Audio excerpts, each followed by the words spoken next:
నమస్తే అండి. నమస్తే సార్.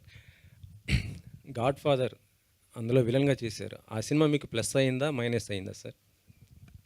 మీరేమనుకుంటున్నారు?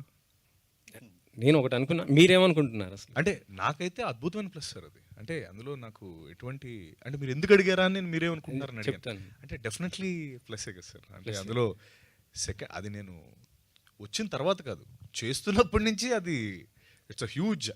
అంటే శంఖంలో పోస్తేనే తీర్థం కాదంటారు కదా. అప్పటి వరకు నేను చాలా చేసున్నాను, కానీ ఎక్కడో అంటే ఆ స్టాంప్ ఆఫ్ అథారిటీ లేకపోతే వాట్ ఎవర్ యు నీడ్ ఇందాక మేము అనుకుంటున్నట్టు యూఎస్ వెళ్ళడానికి అర్హతలు ఉండి వీసా పడాలి కదా అన్నట్టు. So godfather is that visa stamp for me, that is Chiranjeevi గారితో పాటు చేస్తే. అండ్ మనం మాట్లాడుకుంటుంటే ఈరోజు అన్నయ్యకి పద్మవిభూషణ్ ఈరోజు తీసుకుంటున్నారు. సో పద్మవిభూషణ్ చిరంజీవి గారు ఎదురు నేను చేయడం అన్నది, చేసి మీ ప్రైజ్ వచ్చిందంటే దెన్ దట్స్ అ స్టాంప్.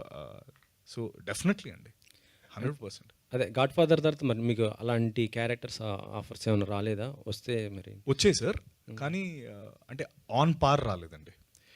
అంటే ఇప్పుడు మనం చేస్తే ఆన్ పార్ చేయాలి కదా. సో మనకంటూ మనం ఒక కొలమానం, ఒక ఎక్స్పెక్టేషన్ పెట్టుకుంటాం కదా. ఆ లెవెల్లో రాలేదు.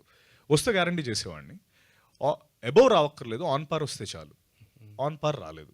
సో అంటే యా, వస్తే ఖచ్చితంగా చేసేవాడిని. పోస్టర్లు చూస్తుంటే ఎన్టీఆర్ గారు కనిపిస్తున్నారు. 'సింహాద్రి' అదే ఒకప్పుడు block buster movie. Right.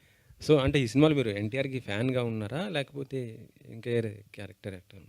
Sir ఇది అంటే చాలా సందర్భాల్లో చెప్పడం జరిగింది ఏంటంటే, అదొక థియేటర్ ఫైట్ సీక్వెన్స్ యాక్చువల్లీ.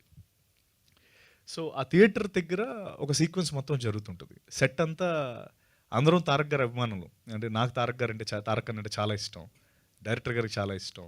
మన కృష్ణ గారు తారక్ అన్నకి